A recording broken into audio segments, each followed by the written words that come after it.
అందరికీ నమస్కారం. నేను doctor Abhilash, consultant laparoscopic hernia surgeon from Hyderabad and Vizag. ఈ వీడియోలో మనం ఇంగ్వైనల్ హెర్నియా గురించి చెప్పుకుందాము. ఇంగ్వైనల్ హెర్నియా అంటే ఏంటి? మోస్ట్లీ అది ఎక్కువ కామన్గా 99% వరకు మగవారిలో వస్తుంది అనుకున్నాము. ఇన్ఫ్యాక్ట్ మీరు ఈ వీడియోలో చూసినట్లయితే ఇక్కడ మనకు కనపడేదంతా మన కండరాలు అనుకుందాము. ఆ కండరాల్లో గ్యాప్లో నుంచి మనకు ఇలా పేగులు అనేవి బయటికి రావడం అనేది జరుగుతూ ఉంది. మగవారిలోనే ఈ ఇంగ్వైనల్ హెర్నియా ఎందుకు కామన్గా వస్తుంది అని చూసుకునే ముందు మనకి మన తల్లి గర్భంలో ఉన్నప్పుడు ఎటువంటి చేంజెస్ జరుగుతాయి అనేది తెలుసుకోవాలి. సో మనం తల్లి గర్భంలో ఉన్నప్పుడు ఏమవుతుంది, మనకు ఈ స్క్రోటం అనబడే స్క్రోటంలో ఏవైతే టెస్టిస్ ఉంటున్నాయో మనం తల్లి గర్భంలో ఉన్నప్పుడు ఆ టెస్టిస్ అనేది స్క్రోటంలో ఉండడం జరగదు. ఆ టెస్టిస్ అనేది ఎక్కడో కడుపులో కిడ్నీల పక్కనగా ఉంటుంది. అలా కడుపు లోపల ఎక్కడో పక్కన ఉన్న టెస్టిస్ కాస్త ఆ మెల్లగా జారుకుంటూ మనకు స్క్రోటంలోకి రావడం అనేది జరిగింది. సో అలా జారుకునే క్రమంలో మనకు కడుపు కవచంలాగా ఏవైతే కండరాలు ఉన్నాయో ఆ కండరాల్లో ఒక చిన్న కిటికీ లాగా, ఒక విండో లాగా క్రియేట్ చేసుకొని, ఒక గ్యాప్ అనేది క్రియేట్ చేసుకొని స్క్రోటంలోకి వెళ్ళడం జరిగింది. అది ఎందుకు వెళ్ళాలి అంటే మనకి ఇన్ఫ్యాక్ట్ మీరు ఈ మార్నింగ్ ప్రవచనాలు ఎవరైనా చూసినట్లయితే అందరూ చెప్పే పాయింట్ ఏంటంటే, ఇప్పుడున్న కాలంలో ఈ ఇన్ఫర్టిలిటీ సంతానాలేమి బాగా పెరగడానికి కారణం ఏంటి అంటే టైట్ జీన్స్లు వేసుకోవడము, లేదంటే ఈ ల్యాప్టాప్లన్నీ తొడలపైన పెట్టుకొని పనిచేయడాలు, లేదా పవర్ఫుల్ బైక్స్ నడపడాలు, ఇవన్నీ కూడా మనకి ఈ ఇన్ఫర్టిలిటీకి కారణాలని చెప్తూ ఉంటారు. బికాస్ దానివల్ల ఏంటి, వేడి అనేది బాగా పెరిగి టెస్టిస్కి బాగా వేడి చేసి టెస్టిస్ నుంచి వచ్చే వీర్యకణాలు స్పర్మ్ క్వాలిటీ అనేది బాగా తగ్గిపోవడం వల్ల ఇన్ఫర్టిలిటీ అనేది బాగా పెరుగుతూ ఉంటుంది. సో అదే కారణాల కోసం మనం జస్ట్ ఇంకా బిడ్డ పుడతాడు అనగా తల్లి గర్భంలో ఉన్నప్పుడు టెస్టిస్ కడుపులో ఉన్నది కాస్త స్క్రోటంలోకి జారుకోవడం జరిగింది. ఆ జారుకునే ప్రక్రియలో ఈ కండరాలు ఏవైతే ఉన్నాయో ఆ కండరాల్లో ఈ గ్యాప్ ద్వారా టెస్టిస్ అనేది స్క్రోటంలోకి జారుకోవడం జరిగింది. కానీ మనిషి వయసు పెరిగే కొద్దీ కడుపు పైన ప్రెషర్ పెరిగినప్పుడు కానీ ఆర్ దగ్గినప్పుడు, బరువులు ఎత్తినప్పుడు ఇట్లా ఏమవుతుంది, ఆల్మోస్ట్ చిన్నదిగా ఉన్న గ్యాప్ కాస్త ఎక్కువగా పెద్దదైపోవడం, ప్రెషర్ పెరిగే కొద్దీ బాగా పెద్దదైపోయి దీంట్లో నుంచి పేగులు అనేవి మనకు బయటికి రావడం అనేది మనం గమనించవచ్చు.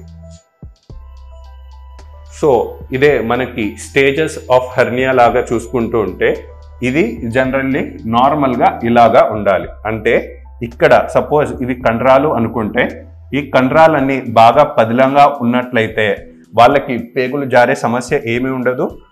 ఈ పేగులన్నీ పైన ఉంటాయి అండ్ టెస్టిస్ అనేది స్క్రోటంలో మనకు ఉండడం జరుగుతుంది. ఇది నార్మల్ ఇండివిజువల్ అయితే. ఇదే కనుక స్టార్టింగ్ స్టేజెస్ ఆఫ్ హెర్నియాలో చూసుకుంటే ఇక్కడేంటి, మనకు కండరాలు బాగా పదిలంగా ఉన్నాయి కాబట్టి పేగులు అనేవి జారట్లేదు. ఇదే పొరపాటున ఇక్కడెక్కడన్నా కండరాలు కొంచెం వీక్నెస్ ఉన్నట్లయితే, లైక్ ఈ పిక్చర్లో చూసినట్లయితే ఈ పాయింట్ అనేది వీక్నెస్ అనుకుందాం. ఈ వీక్నెస్ ఉన్న పాయింట్ నుంచి మనకు పేగులు ఫస్ట్ స్టేజ్లో ఏంటి, జారే కొద్దీ మనకేం గమనించవచ్చు, గజ్జల్లో దగ్గినప్పుడు కానీ బరువులు ఎత్తినప్పుడు కానీ కొంచెం వాపు అనేది గమనించవచ్చు. పనుకోగానే మళ్ళీ ఆ వాపు అనేది లోపలికి గ్రావిటీ రీత్యా, అంటే పనుకోగానే ఏమవుతుంది, బయట కిందికి జారిన పేగులు కాస్త మళ్ళీ కడుపు లోపలికి వెళ్ళిపోయి మళ్ళీ ఈ వాపు అనేది తగ్గిపోవడం గమనించవచ్చు, ఒకవేళ ఈ పేగులు మళ్ళీ తిరిగి లోపలికి వెళ్ళినట్లయితే. ఇది starting stages of inguinal hernia అనుకుందాం. ఇదే ఇంకా బాగా డిలే చేసినట్లయితే ఏమవ్వచ్చు, ఈ కొంచెం జారిన పేగులు కాస్త ఇంకా జారిపోయి ఇక్కడ ఆల్మోస్ట్ టెస్టిస్ పక్కకు వరకు కూడా ఈ ఇంటెస్టైన్స్ అనేవి చేరే ఛాన్సెస్ ఉంటాయి. రైట్. సో ఇది కంప్లీట్ ఇంగ్వైనోస్క్రోటల్ హెర్నియా అంటారు. అంటే పేగులు అనేవి మనకు స్క్రోటం వరకు చేరినట్లయితే మనకు ఇంగ్వైనోస్క్రోటల్ హెర్నియా అంటాం. అంటే ఇది కైండ్ ఆఫ్ బాగా అడ్వాన్స్డ్ స్టేజెస్ ఆఫ్ హెర్నియా అన్నట్టు. రైట్. సో ఇప్పుడు మనకి సరే పేగులు జారాయి, ఒకవేళ దీన్ని ఇలానే వదిలేస్తే ఎటువంటి కాంప్లికేషన్స్కి దారి తీయచ్చు అని చూసుకున్నట్లయితే సింపుల్ ఉదాహరణ చెప్పుకుందాము. సపోజ్ హెర్నియా అంటే ఏంటి, కండరాల మధ్యలో గ్యాప్ ఉంది, ఆ గ్యాప్లో నుంచి పేగులు అనేవి బయటికి వస్తున్నాయి, పోతున్నాయి. ఇనిషియల్ స్టేజ్లో అయితే అదే లేట్ స్టేజెస్లో అయితే పోయి తిరిగి రాకపోతే దాన్నే అడ్వాన్స్ స్టేజెస్ ఆఫ్ హెర్నియా అని అనుకుంటాం. ట్రీట్మెంట్, ఒకవేళ హెర్నియాలో మనం ట్రీట్మెంట్ చేసుకోకపోతే ఎటువంటి కాంప్లికేషన్స్కి దారి తీయచ్చు అని చూసుకుంటే, మనం ఇందాక డిస్కస్ చేసుకున్నట్టు ఇలా పేగులు ఏవైతే జారుతున్నాయో సడన్లీ ఎప్పుడైనా ఒకవేళ పేషెంట్ ఎక్కువ మంది హెర్నియా ఉన్న వాళ్ళు ఎటువంటి సిమ్టమ్స్తో వస్తారు అంటే, ఎక్కువగా వాళ్ళు చెప్పే పాయింట్ ఏంటి అంటే ఏదో కిందికి జారినట్టు, లాగుతున్నట్టు, అది కూడా ఎప్పుడు బరువులు ఎత్తినప్పుడో లేకుంటే రోజంతా ఎక్కువసేపు నిల్చున్న తర్వాతనో కిందికి పేగులు కానీ ఆర్ ఏదో లాగుతున్నట్టు పెయిన్ అనేది గమనించవచ్చు. ఎందుకంటే ఈ పేగులు ఇక్కడ జారి ఈ లోపలున్న కడుపులో భాగాన్ని కూడా లాగుతున్న ఫీలింగ్ అనేది మనకు ఈ హెర్నియా ఉన్నలో గమనించవచ్చు. కాబట్టి ఇదే డిలే చేసినట్లయితే ఏం జరగచ్చు, కాంప్లికేషన్స్ అవ్వచ్చు, ఆర్ సర్జరీ లేట్ చేసినా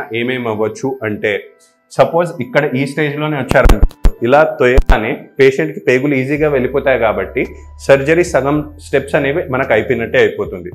అదే ఒకవేళ ఈ స్టేజ్లో వచ్చారనుకోండి, ఈ పేగులు కనుక ఇక్కడ చాలాసేపు ఉన్నట్లయితే ఈ పేగులకి ఈ చర్మానికి మధ్యలో ఈ ఫెవికాల్ బాండింగ్ అనేది వచ్చేస్తే మళ్ళీ తిరిగి లోపలికి పేగులు పోవడం అనేది కూడా చాలా కష్టమైపోవచ్చు. సో సర్జరీ టైం అనేది కూడా మనకు ఇలా పేగులు ఒకవేళ అతుక్కున్నట్లయితే ఎక్కువ టైం పట్టచ్చు. ఇవి కాకుండా సమ్ టైమ్స్ ఏమవ్వచ్చు, ఈ పేగులు ఏవైతే జారాయో ఇవి సడన్గా బ్లాక్ అయిపోయి మనకు పేషెంట్కి వామిటింగ్స్ రావడము, లేదంటే కడుపు ఉబ్బరం అనేది రావడము, లేకుంటే మోషన్ సరిగ్గా రాకపోవడం, మోషన్ పోయేటప్పుడు బాగా కాన్స్టిపేషన్ అవ్వడం అనేది గమనించవచ్చు. ఎందుకు ఈ సిమ్టమ్స్ అన్ని గమనించవచ్చు అనుకుంటే, ఉదాహరణకు ఒక పైప్ అనుకుందామండి. పైప్కి స్టార్టింగ్ పాయింట్, ఎండింగ్ పాయింట్ ఉంటాయి. ఈ పైప్ ఏంటి అంటే మన పేగులు అనుకుందాం. సో మన పేగులు అనే పైప్కి స్టార్టింగ్ పాయింట్ అంటే ఏంటి, నోరు, మౌత్. ఎండింగ్ పాయింట్ అంటే ఏంటి, యానస్, మోషన్ వెళ్ళే మార్గం.